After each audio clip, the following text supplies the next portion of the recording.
तो मैं लोगों को, देश के लोगों को आगाह करना चाहता हूं, मोदी जी अपने लिए वोट नहीं मांग रहे। मोदी जी अमित शाह को प्रधानमंत्री बनाने के लिए वोट मांग रहे हैं। আর মাত্র 4 মাস নির্বাচন মিটে যাওয়ার পর ভারতের প্রধানমন্ত্রী নরেন্দ্র মোদী নাকি রাজনীতি থেকে পদত্যাগ করবেন। তাহলে প্রচার বা জনসভা থেকে যে বিভিন্ন রকমের গ্যারেন্টি দিচ্ছেন ভারতের প্রধানমন্ত্রী জনসমক্ষে, সেই মোদী গ্যারেন্টির কি হবে? এ নিয়ে প্রশ্ন উঠতেই পারে। যদি মোদী আগামী 4 মাসের মধ্যে তিনি পদত্যাগ করেন, ইস্তফা দেন মন্ত্রিসভা থেকে প্রধানমন্ত্রী হিসাবে, তাহলে মোদী গ্যারেন্টির কি হবে? 50 দিন তিহার জেলে থাকার পর মুক্তি পেয়েই একেবারে এই ধরনেরই কথা বলে জাতীয় রাজনীতি উস্কে দিয়েছেন অরবিন্দ কেজরিওয়াল। শুধু তাই নয়, অরবিন্দ কেজরিওয়াল পরিষ্কারভাবে বলছেন যে মোদী যদি এই ইলেকশনে জিতে যায় তাহলে লিখে রাখুন, পশ্চিমবঙ্গের মুখ্যমন্ত্রী মমতা বন্দ্যোপাধ্যায়ের জেল যাত্রা একেবারেই পাকা। अगर ये चुनाव जीत गए, मेरे से लिखवा लो एफिडेविट के ऊपर, थोड़े दिन के बाद ममता दीदी जेल में होंगी, तेजस्वी यादव जेल में होगा, स्टैलिन साहब जेल के अंदर होंगे, पिनरई विजयन जेल के अंदर होंगे, उद्धव ठाकरे जेल के अंदर होंगे, जितने विपक्ष के नेता ये सारे जेल के अंदर होंगे। যে বক্তব্য এতদিন ধরে প্রত্যক্ষ বা পরোক্ষভাবে বিরোধী দলনেতা শুভেন্দু অধিকারীর গলা থেকে শোনা যেত, জেল থেকে মুক্তি পাওয়ার পর অরবিন্দ কেজরিওয়ালের গলায় উঠছে এখন তেমনই প্রশ্ন। আর এ নিয়েই গতদিনে একেবারেই পশ্চিমবঙ্গ সহ ভারতবর্ষের রাজনীতি উত্তাল। আজকের পর্বেই সেই তথ্য আপনাদের সামনে তুলে ধরব। তবে একজন অভিযুক্ত মুখ্যমন্ত্রীর কথাকে কি এত গুরুত্ব দেওয়ার কোনো দরকার রয়েছে? না, প্রমাণিত যখন হয়নি, অভিযুক্ত হিসাবে তার কথাটাকে আজকের দিনে অন্তত কিছুটা গুরুত্ব দিচ্ছি। নমস্কার, welcome to simple as ABC. আপনাদের সকলকে স্বাগত জানিয়ে শুরু করছি আজকের বিশেষ খবর। আপনাদের গতকাল রাতের পর্বেই বলেছিলাম যে অরবিন্দ কেজরিওয়াল ইন্টারিম বেলে মুক্ত হয়েছেন এবং তাকে নির্বাচনী প্রচারের জন্য মাননীয় সুপ্রিম কোর্ট একটি রায় দিয়েছেন। তাকে আবারও ফের জেলে ফিরে যেতে হবে আগামী মাসের 2 তারিখ, অর্থাৎ জুন মাসের 2 তারিখ। তাই এই 20 দিন তিনি প্রচার করতে পারবেন এমন নির্দেশ দিয়েছেন সুপ্রিম কোর্ট। আর জেল থেকে ছাড়া পাওয়ার পরেই একের পর এক বিস্ফোরক তথ্য সামনে আনছেন তিনি। তার কথাকে কতটা গুরুত্ব দেওয়া যায়, একদিকে যেমন প্রশ্ন উঠছে, তেমনি আবার ইন্ডি জোট তার কথাকে হাতিয়ার করে রাজনৈতিক আক্রমণে নেমেছেন। স্বরাষ্ট্রমন্ত্রী অমিত শাহ একেবারেই পরিষ্কারভাবে বলে দিয়েছেন যে তিনি মাত্র 20 দিনের জন্য ছাড়া পেয়েছেন। তিনি বলেছিলেন যে তিনি কোনো অন্যায় করেননি, সুপ্রিম কোর্ট তার এই কথাকে মান্যতা দেয়নি। তিনি বেল পাওয়ার জন্য যে আবেদন করেছিলেন সুপ্রিম কোর্ট সেটিকেও রিজেক্ট করে দিয়েছে। শুধুমাত্র এই 20 দিনের জন্য একটা ইন্টারিম বেল সুপ্রিম কোর্ট তাকে দিয়েছেন বলে জানিয়েছেন স্বরাষ্ট্রমন্ত্রী অমিত শাহ। শোনাই আপনাদের। और मैं एक बात स्पष्ट करना चाहता हूं, एक इंटरिम बेल सुप्रीम कोर्ट ने सिर्फ और सिर्फ चुनाव प्रचार के लिए इनको दिया है। उन्होंने सुप्रीम कोर्ट के सामने केस दायर किया था कि मेरी अरेस्ट गलत है, जो सुप्रीम कोर्ट ने नहीं माना। फिर प्रेयर मॉडिफाई किया कि मुझे बेल दिया जाए, वो भी सुप्रीम कोर्ट ने नहीं माना। सिर्फ और सिर्फ चुनाव प्रचार करने के लिए 1 तारीख तक का बेल दिया गया है और 2 तारीख को उनको फिर से एजेंसियों के सामने सरेंडर करना है। और अगर अरविंद केजरीवाल इस चीज को क्लीन चिट मानते हैं तो मुझे लगता है इनकी कानून की समझ बड़ी निर्बल है। একেবারে জেল থেকে ছাড়া পাওয়ার পরে কেজরিওয়ালের হুঙ্কার যে তিনি নাকি ভ্রষ্টাচারের বিরুদ্ধে লড়বেন। শুধু তাই নয়, তিনি কি বলছেন জানেন? যে তিনি বলছেন কিভাবে ভ্রষ্টাচারীদের বিরুদ্ধে লড়তে হয়, অর্থাৎ দুর্নীতির বিরুদ্ধে কিভাবে লড়তে হয় তা নাকি শিখতে হবে তার কাছ থেকে। প্রধানমন্ত্রী নরেন্দ্র মোদীর উচিত তার কাছ থেকে শেখা কিভাবে দুর্নীতির বিরুদ্ধে লড়তে হয়। তিহার জেলে বন্দিরত অবস্থায় কেজরিওয়াল যদি এই মন্তব্য করতে পারে তাহলে ভাবুন, অভিযোগ না উঠলে কত বড়ই কথা না সাধারণ মানুষের সামনে বলেছিলেন। শুনুন কি বলেছিলেন তিনি। भ्रष्टाचार से लड़ रहा हूं। मैं मोदी जी को कहना चाहता हूं, भ्रष्टाचार से अगर लड़ाई लड़नी है तो केजरीवाल से सीखो। प्रधानमंत्री जी, भ्रष्टाचार के खिलाफ लड़ाई केजरीवाल ने लड़ी है। এগুলোর থেকেও সবথেকে বড় যে কথাটি বলে তিনি কার্যত জাতীয় রাজনীতিতে তোলপাড় ফেলে দিয়েছিলেন, সেটি হচ্ছে ভারতের প্রধানমন্ত্রী নরেন্দ্র মোদী আগামী 17ই সেপ্টেম্বর তিনি 75 বছর বয়স পূর্ণ করবেন এবং 75 বছর পূর্ণ হয়ে গেলে তিনি নাকি রাজনীতি থেকে অবসর নিয়ে নেবেন। আর প্রধানমন্ত্রী নরেন্দ্র মোদী জনসভা থেকে মোদী কা গ্যারেন্টি বলে যে সমস্ত বক্তব্য বলছেন, আসলে মোদী নাকি চাইছেন অমিত শাহকে তার প্রধানমন্ত্রীর পদটা দিয়ে যাবেন। তার কারণ উত্তরপ্রদেশের বর্তমান মুখ্যমন্ত্রী যোগী আদিত্যনাথকেও নাকি এই মোদী একেবারেই রাজনীতি থেকে সরিয়ে দেবেন। এই রকম মন গড়া একটা কাহিনী কোথা থেকে নিয়ে এসে জনসমক্ষে খাওয়ানোর চেষ্টা করেছিলেন অরবিন্দ কেজরিওয়াল। কি বলেছিলেন তিনি প্রথমে শোনাবো, এর উত্তরে অমিত শাহ কি বললেন সেটাও শোনাবো। আগে শুনুন অরবিন্দ কেজরিওয়ালের বক্তব্য। यशवंत सिन्हा को रिटायर किया गया, अब मोदी जी अगले साल 17 सितंबर को रिटायर होने वाले हैं। तो मैं बीजेपी से पूछना चाहता हूं, आपका प्रधानमंत्री का दावेदार कौन है? दोस्तों, अगले साल 17 सितंबर तक अगर इनकी सरकार बनी, तो उस पर भी आऊंगा मैं, अगर इनकी सरकार बनी तो पहले अगले 2 महीने में योगी जी को निपटाएंगे ये, और उसके बाद मोदी जी के सबसे खास अमित शाह को ये प्रधानमंत्री बनाएंगे। तो मैं लोगों को, देश के लोगों को आगाह करना चाहता हूं, मोदी जी अपने लिए वोट नहीं मांग रहे, मोदी जी अमित शाह को प्रधानमंत्री बनाने के लिए वोट मांग रहे हैं। मैं पूछना चाहता हूं मोदी जी से और अमित शाह जी से, ये मोदी की गारंटी पूरी कौन करेगा? শুনলেন বন্ধুরা অরবিন্দ কেজরিওয়ালের বক্তব্য। তিনি পরিষ্কারভাবে বলছেন যে প্রধানমন্ত্রী নরেন্দ্র মোদীর উদ্দেশ্য নাকি অমিত শাহকে প্রধানমন্ত্রীর দায়িত্ব ছেড়ে দিয়ে তিনি রিটায়ারমেন্ট নিয়ে নেবেন আগামী সেপ্টেম্বর মাসে, যখন তিনি 75 বছর পূর্ণ হয়ে যাবেন। কারণ বিজেপির সংবিধানে নাকি 75 বছর বয়স হয়ে গেলে রিটায়ারমেন্টের ব্যবস্থা রয়েছে। আর এটাকে কাউন্টার করতে অমিত শাহ গতদিনে সাংবাদিক সম্মেলন করেছেন, পরিষ্কারভাবে জানিয়ে দিয়েছেন বিজেপির কোনো সংবিধানে এই রকম কোনো প্রভিশন নেই। তাই প্রধানমন্ত্রী নরেন্দ্র মোদী আগামী 5 বছর ক্ষমতায় জিতে প্রধানমন্ত্রী থাকবেন বলে পরিষ্কারভাবে জানিয়ে দিয়েছেন কেন্দ্রীয় স্বরাষ্ট্রমন্ত্রী অমিত শাহ। শোনাবো সেই বক্তব্য আপনাদের। मैं अरविंद केजरीवाल एंड कंपनी और पूरे इंडिया अलायंस को कहना चाहता हूं, मोदी जी 75 साल के हो जाए, इससे आपको आनंदित होने की जरूरत नहीं है। ये भारतीय जनता पार्टी के संविधान में कहीं नहीं लिखा है। मोदी जी ही ये टर्म पूरी करेंगे और मोदी जी ही आगे देश का नेतृत्व करते रहेंगे। इसमें भारतीय जनता पार्टी में कोई कंफ्यूजन नहीं है, ये कंफ्यूजन खड़ा करना चाहिए। मैं अरविंद শুনলেন বন্ধুরা, অর্থাৎ জেল থেকে ছাড়া পাওয়া মাত্রই বিভ্রান্তিকর খবর দিয়ে সাধারণ মানুষকে একেবারেই উস্কে দিচ্ছেন যাতে রাজনৈতিক ফায়দা তোলা যায়। প্রধানমন্ত্রী যদি অবসর ঘোষণা করেন তাহলে তো সে কথা তিনি নিজেই বলবেন। অরবিন্দ কেজরিওয়ালের কেন এতটা আগ্রহ জন্মাচ্ছে যে ভারতের প্রধানমন্ত্রী নরেন্দ্র মোদী কবে রাজনীতির ময়দান থেকে অবসর নেবেন?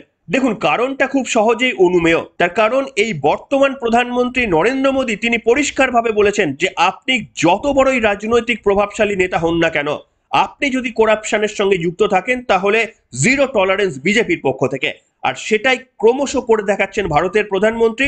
সম্ভবত সেই কারণেই এখন মমতা বন্দ্যোপাধ্যায় থেকে অরবিন্দ কেজরিওয়াল, তেজস্বী যাদব, অখিলেশ যাদব সকলেই চাইছেন প্রধানমন্ত্রী নরেন্দ্র মোদী কবে অবসর নেবেন।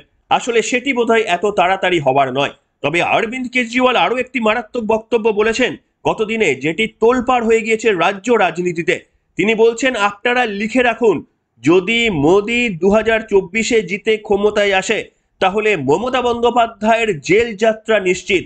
শুধু মমতা বন্দ্যোপাধ্যায় নয়, তার সঙ্গে তিনি পিনারাই বিজয়ন, তেজস্বী যাদব, MK স্টালিন এনাদেরও নাম করেছেন। কি বলেছিলেন অরবিন্দ কেজরিওয়াল শোনাবো আপনাদের। केजरीवाल को क्यों गिरफ्तार किया? केजरीवाल को गिरफ्तार करके उन्होंने एक मैसेज दिया है सारे देश को कि अगर मैं केजरीवाल को गिरफ्तार कर सकता हूं तो किसी को भी गिरफ्तार कर सकता हूं, उनको सबको निपटाते जाएंगे। विपक्ष के अंदर आज इन्होंने मनीष सिसोदिया को जेल भेज दिया, संजय सिंह को जेल भेज दिया, सत्येंद्र जैन को जेल भेज दिया, केजरीवाल को जेल भेज दिया, हेमंत सोरेन को जेल भेज दिया, ममता दीदी के कई मंत्रियों को जेल भेज दिया, स्टालिन के कई मंत्रियों को जेल भेज दिया, केरला के सीएम के पीछे पड़े हैं। अगर ये चुनाव जीत गए, मेरे से लिखवा लो एफिडेविट के ऊपर, थोड़े दिन के बाद ममता दीदी जेल में होंगी, तेजस्वी यादव जेल में होगा, स्टालिन साहब जेल के अंदर होंगे, पिनरई विजयन जेल के अंदर होंगे, उद्धव ठाकरे जेल के अंदर होंगे, जितने विपक्ष के नेता ये सारे जेल के अंदर होंगे। अगर ये चुनाव जीत गए, इन्होंने बीजेपी का एक नेता नहीं छोड़ा, आडवाणी जी की राजनीति खत्म कर दी इन्होंने, मुरली मनोहर जोशी की। দেখুন, শুভেন্দু অধিকারী প্রায়শই বলে থাকেন 2024-এর লোকসভা নির্বাচনে যদি 30টি আসন আমাদের দেন তাহলে বিধানসভা নির্বাচন এবছরেই করিয়ে দেব। এই কথার অর্থ কিন্তু অনেকেই বুঝতে পারেন না যে কি করে একটা সংবিধানে জিতে আসা তৃণমূল কংগ্রেস 5 বছরের আগেই তাদের ক্ষমতা পড়ে যেতে পারে। তাহলে কি এমন কোনো সম্ভাবনা ঘটতে পারে যে সম্ভাবনার কথা বলছে কেজরিওয়াল? এবং এই সম্ভাবনা ঘটলে রাজনীতিতে বাকি যে সমস্ত তার এই মুহূর্তের সৈনিকরা রয়েছেন সবাই ডুবন্ত জাহাজ ছেড়ে বিজেপির জাহাজে ঝাঁপ মারবেন, তখনই কি এই সংকট তৈরি হবে? প্রয়োজনীয় সংখ্যা দেখাতে না পারার ফলে 2024-এ ফের বিধানসভা নির্বাচন করতে হবে। এই কথা যখন বিরোধী দলনেতা হিসেবে শুভেন্দু অধিকারী বা বিজেপির কোনো নেতৃত্ব বলেন তাহলে সেটার গুরুত্ব নেই বা সেটা একটা রাজনৈতিক উদ্দেশ্য প্রণোদিত কথা বলে আমরা ধরে নিতেই পারি। কিন্তু এই কথা যদি ইন্ডি জোটের কোনো প্রতিনিধি বলে, মমতা বন্দ্যোপাধ্যায়ের জোট সঙ্গী অরবিন্দ কেজরিওয়াল বলে, তাহলে তো এই কথাকে সহজে উড়িয়ে দেওয়া যায় না। অরবিন্দ কেজরিওয়াল তিনি কি প্রধানমন্ত্রী নরেন্দ্র মোদীর চরিত্র বুঝে গিয়েছেন যে দুর্নীতি যদি করে থাকে এই প্রধানমন্ত্রী এই নরেন্দ্র মোদী কাউকে ছাড় দেবে না? এটা কি তিহারে বসে বসে পরিষ্কারভাবে বুঝতে পেরে গিয়েছেন অরবিন্দ কেজরিওয়াল? আর সেই জন্যই কি তিনি মুখ্যমন্ত্রী মমতা বন্দ্যোপাধ্যায়ের নামটা নিয়ে ফেললেন হঠাৎ করে? এর উত্তর আমাদের কাছে নেই। তবে মুখ্যমন্ত্রী মমতা বন্দ্যোপাধ্যায় গতদিনে অরবিন্দ কেজরিওয়ালের এই ইন্টারিম বেল পেয়েও কিন্তু উচ্ছ্বাসিত। তিনি টুইট করে লিখেছেন, I am very happy to see Shri Arvind Kejriwal has got interim bail. It will be very helpful in the context of current election. অর্থাৎ মমতা বন্দ্যোপাধ্যায় কিন্তু যথেষ্টই উচ্ছ্বাস প্রকাশ করেছিলেন অরবিন্দ কেজরিওয়ালের এই ইন্টারিম বেলে। কিন্তু মুখ্যমন্ত্রী কি রিয়াক্ট করতে চাইবেন? কারণ তার নাম ধরে বলেছেন অরবিন্দ কেজরিওয়াল যে তাকে নাকি গ্রেপ্তার করা হতে পারে এই ইলেকশনে যদি মোদি জিতে যায়।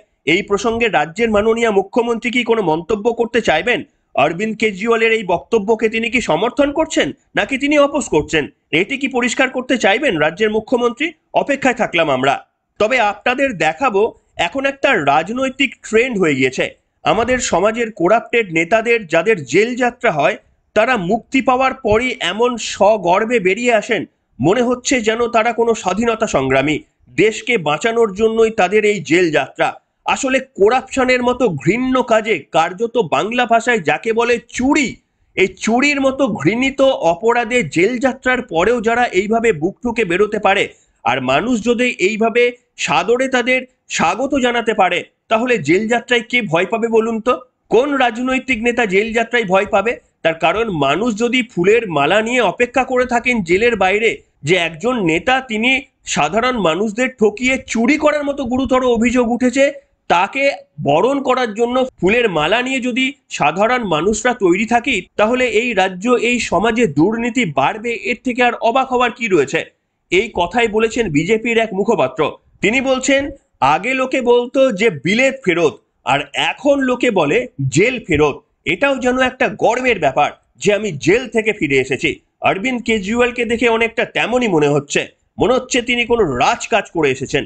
কি বলেছিলেন কেন্দ্রীয় বিজেপি মুখপাত্র অত্যন্ত গুরুত্বপূর্ণ বলে আমার মনে হয়েছে আপনাদের শোনাতে চাইবো, আপনারাও সম্ভবত সহমত হবেন। শুনুন। देखिए, केजरीवाल जी आज बाहर आए हैं और देखिए किस कदर जश्न मनाया जा रहा है। इसमें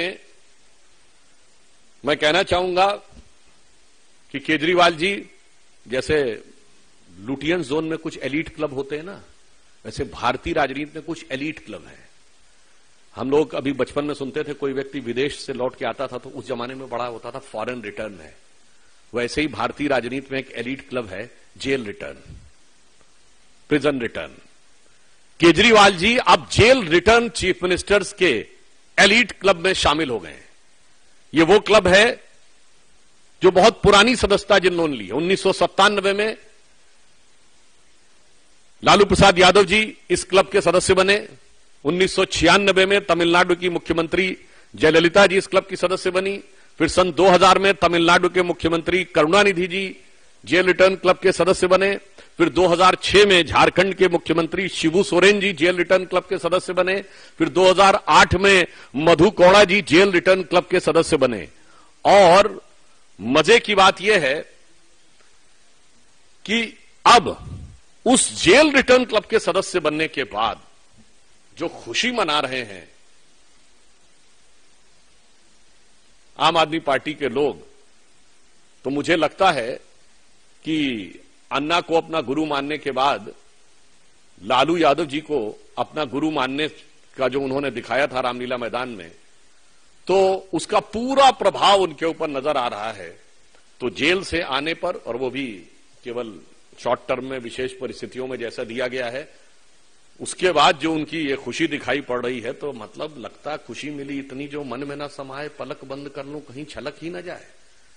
এবার আপনারা আজকের কমেন্টে লিখে জানান, আপনারা কি সত্যি সত্যি প্রধানমন্ত্রী নরেন্দ্র মোদী বা বিজেপি নেতা নরেন্দ্র মোদীকে স্বৈরাচারী বলে মনে করেন? তার কারণ তিনি অরবিন্দ কেজরিওয়াল থেকে শুরু করে হেমন্ত সোরেন মুখ্যমন্ত্রী বা প্রভাবশালী থাকা অবস্থাতেও জেলে ঢোকানোর মতো সাহস পান বলে। এতদিন পর্যন্ত ভারতের রাজনীতিতে যেটা হতো না, যে প্রভাবশালী হলে আপনার বিরুদ্ধে যত চুরি দুর্নীতির অভিযোগ থাকুক না কেন আপনার কেশাগ্র কেউ স্পর্শ করবে না। আর এই মোদী এসেই রাজনীতির সেই চাকা ঘুরিয়ে দিয়েছেন। তিনি পরিষ্কারভাবে বলেছেন, আমার সঙ্গে আপনারা যা কিছু করতে পারেন, আমার মৃতদেহের ওপরেও খেলতে পারেন, কিন্তু দুর্নীতির বিরুদ্ধে আমি জিরো টলারেন্স। আর সেই কারণেই কি অরবিন্দ কেজরিওয়ালদের এত রাগ প্রধানমন্ত্রীর বিরুদ্ধে? তাই কি তারা কায়মনোবাক্যে চাইছেন যে 75 বছর হয়ে গেলেই প্রধানমন্ত্রী রিটায়ারমেন্ট নিয়ে নিলেই অন্তত কিছুটা হলেও তাদের মুক্তি পাওয়া যাবে? আপনারা কি চান? ভারতের বর্তমান প্রধানমন্ত্রী নরেন্দ্র মোদী, তিনি 75 বছর অর্থাৎ আর 4 মাস বাকি, এই 4 মাস হয়ে গেলে তিনি কি রাজনীতি থেকে অবসর নিয়ে নেন? এটাই কি আপনারা চান?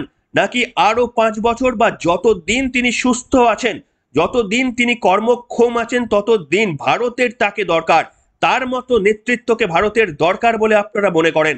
আজকের কমেন্ট বক্সে এর ঝড় তুলুন কমেন্টের মাধ্যমে, এবং সকলেই কমেন্টের দিকে লক্ষ্য রাখুন কত মানুষ এর পক্ষে বা বিপক্ষে কথা বলছে। একটা তুল্যমূল্য রাজনৈতিক ঝড় উঠুক না কেন আমাদের এই কমেন্ট বক্সে আজকের পর্বে এখনকার মতো এখানেই শেষ করলাম।